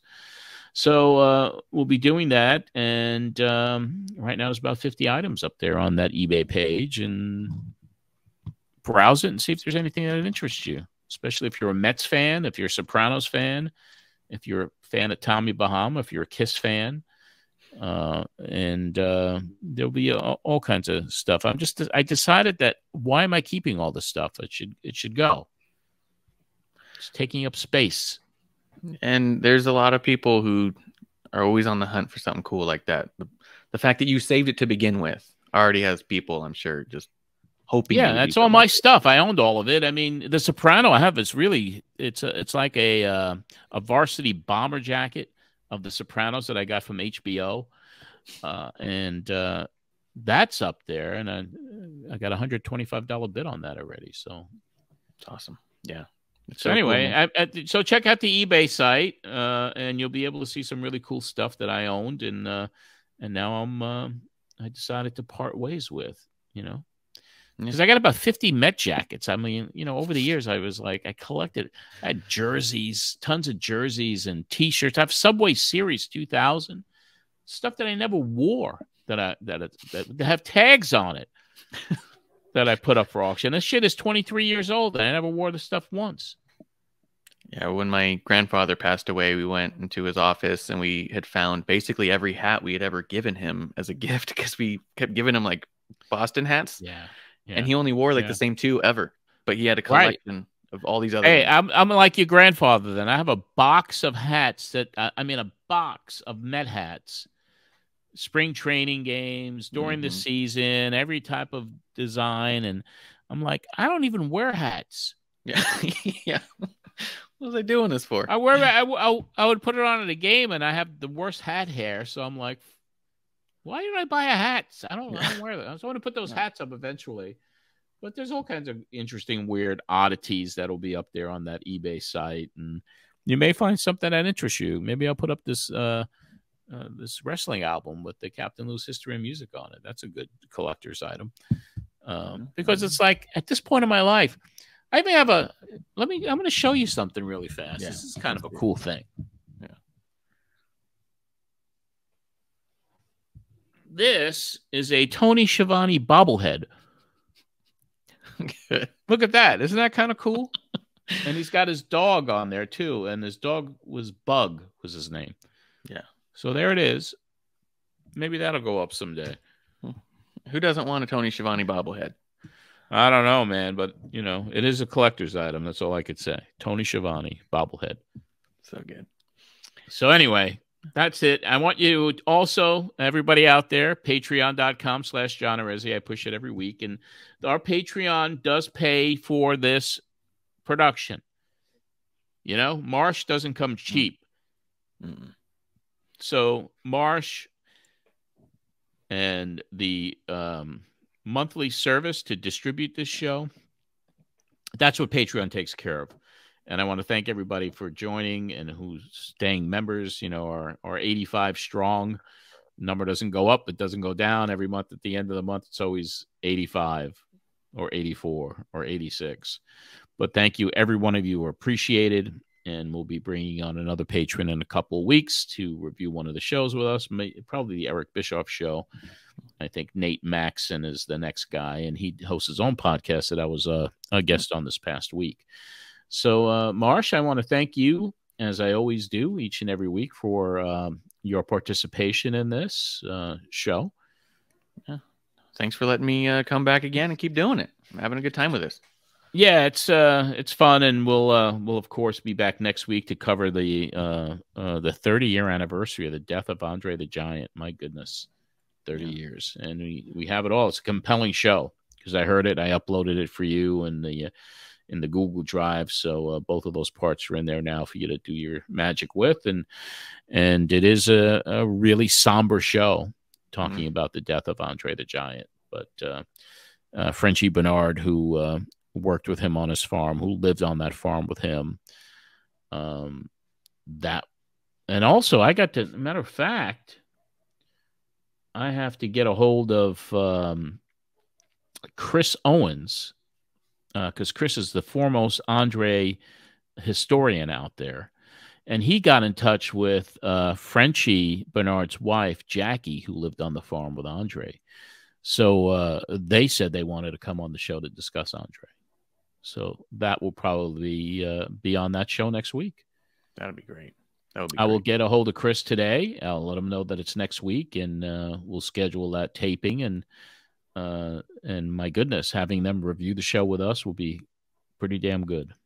Yeah, I'll get that converted audio to you right away, so you can share. Yeah, and I'll send it right over to them. So yeah, if you could do that, that would be wonderful. And then I forgot all about that. Look at that. You know, this brain is getting older also. I'm just trying to jar those memories out. Yeah. You said next week? Anyway, next week is the 25th is my birthday, so I'm not mentioning numbers anymore. That's good, because that's counterproductive. Where the hell can someone get a hold of you if they're looking for you on social media, Marsh? If they're looking for me, they can find me at Ref Marsh on Twitter, and WrestlingOnTheRocks.com has all the links to my other stuff. So. That's right. And you want to plug your Medusa podcast too, or do you do that? The podcast you do with her, is that sporadic, or is that a regular podcast? Is it every week? Is it every month? What's the deal with it? So Paving the Way 5-Minute Mondays is every Monday with Medusa at youtube.com/Queen of Carnage, and every so often she wants to rant about wrestling. We'll sit her down, do a trash talk, and those drop just whenever we are. Whenever you guys, on the topic. Whenever she gets, a wild hair up her butt. Yeah, something. She sees something. She's got a lot to say about it. We sit down in front of a mic and do it. Yeah, she's very opinionated. Yeah, she is very strong. She's one of a kind. Yeah, Deborah Michelli, with her book coming out in March. Yeah, it's coming out really soon. It's going to be really cool. She called me this week. She says, I'm going to come on your show to promote the book. I was like, okay. Whatever you want. Sure. I'm not going to say no to her. No point trying to fight it. No. No, I look forward to it. And we'll bring Greg Oliver on, too, because he wrote that book with her. And, yeah, that'll be cool. Yeah, it'll be fun. So, Marsh, you got all your socials done. I want to thank you again. And that's going to wrap up this edition of John Arezzi's Pro Wrestling Spotlight. You can join our private group at facebook.com/Pro Wrestling Spotlight Podcast and Radio Show. We have a public page to share history, and that's facebook.com/Matt Memories. There's a private group there as well. Our YouTube channel is doing really well. We had some good numbers this week, and all you got to do there is go to youtube.com/Pro Wrestling Spotlight. Please subscribe. Watch those videos. There's plenty up there right now. There's a lot of content up on the YouTube page. If you're looking for me on Twitter, it's simply @John Arezzi. Instagram @John Arezzi as well. And before I wrap that up, there was such a controversy on my Facebook page, on my Matt Memories page, because I put up a vintage photograph of Big John Studd wearing, it was in Houston, Texas, and there was a picture of John Studd and Jimmy Snuka. John Studd had no beard, and he, was thinner, and he had this belt on, which people were first saying that's not John Studd, which it was. And they were saying that the belt was the AWA championship belt, which it was not. And people just kind of, they just fight with you. That's not John Studd. I said, I fucking took the picture. It's John Studd. That's not the AWA title. And the guy starts sending me pictures of the AWA title. And then I take a picture of the belt that he was wearing. It's not the AWA title. It's not. So that was a big controversy. And it got a lot of engagement, though. It got on my Instagram, it's got 700 likes and almost 600 on the Facebook. I mean, do you have everything written down on all of your print sheets and stuff of who and where and when? No. Okay. I'm just wondering. But that I knew because I was there. I mean, I was in Houston. It was at a wrestling WFIA convention. Yeah. And I took a lot of great shots there. But what's been really fascinating to me, because I've been putting more and more of the archive photos, some really good ones up there, rare ones, and there's a lot of engagement now. There's hundreds of people that are liking these on Instagram and on Facebook and on Twitter. So the numbers are really skyrocketing right now with that content. And I started preliminary discussions this week, by the way, with Greg Oliver, because everyone's saying you got to do a picture book. Yeah, you should do a picture book. And Greg said that to me this week, and so I'm gonna have some conversations with him because he thinks that I should do a picture book too. Not something that you go to a major publisher with, but something that you self-publish. And so we're talking about concept and what it would be. So maybe that's in the future as well, a photo book. Your archives are incredible and fascinating. And fascinating to me. Yeah. And lucky that you kept it all. Like you said, you're going through this phase now of going why am I holding on to this stuff? A lot of people never held on to stuff long enough to get that feeling. So the fact that you have it all so clear, it's amazing. I think you should put it out. There's so much. I got boxes of shit. I mean, there's one box that's baseball and it's magazines from the 60s and, press guides and yearbooks. And, I have so much stuff. I mean, I could really open up a, what do you call those vintage stores? I mean, just kind of just a hodgepodge of everything. If I ever really want to slow down a little bit, I'll find a little retail space and just bring everything that I own there and just kind of sit there like an old man smoking a cigar and what are you doing? Don't touch that. Don't touch that, kid. If you touch it, you buy it. Only touch that with gloves on. That's right. Yeah. So anyway, everything's going well on the numbers, and I want to thank everybody once again for listening to this. And we have been trying to find our sweet spot with the program and the content, and it's an ongoing. I just want the best experience for all of you, and that's why I make the moves that I make. And sometimes they're hard decisions, and certainly with Bob, it was a very hard decision. And I just want to continue doing what I'm doing, and I want to have fun every week happening. And I just don't want I want the audience to appreciate it and enjoy it more than anything. Enjoy it because we have a lot more to go with this program, and I think people are going to love some of the stuff that we got coming up. Yeah. So that's really it. I mean, also the sister podcast that we do, Memories from Madison Square Garden, covering all the shows I covered from the Mecca of all arenas. The new show has been taped. It covers the January 15th, 1973 show at Madison Square Garden, where Pedro Morales fought Lonnie Moondog Mayne in the main event, and the Vachon brothers, and all of the action that took place 50 years ago at the Garden. And that was the very first time I filmed wrestling at the Garden. And I'm going to put up some of those clips. Marsh, I'm going to have to talk to you about this. I have some 8mm clips that I may want to edit into little snippets, because I do want to share some of it. That was 50 years ago, man. So thank you for your time, Marsh. I want to thank you so much, our producer and creative director, Marsh, everybody. And that Memories from Madison Square Garden will be out this coming Sunday for patrons, and then several days later for everybody else. And I want to thank our Patreon executive producers, Anthony Pyrus and Joe Holloway, and for all the patrons for your support, helping with the production costs for this show. Until next week, when we cover Andre the Giant's death, and we relive more history with you. This is John Arezzi for the Pro Wrestling Spotlight.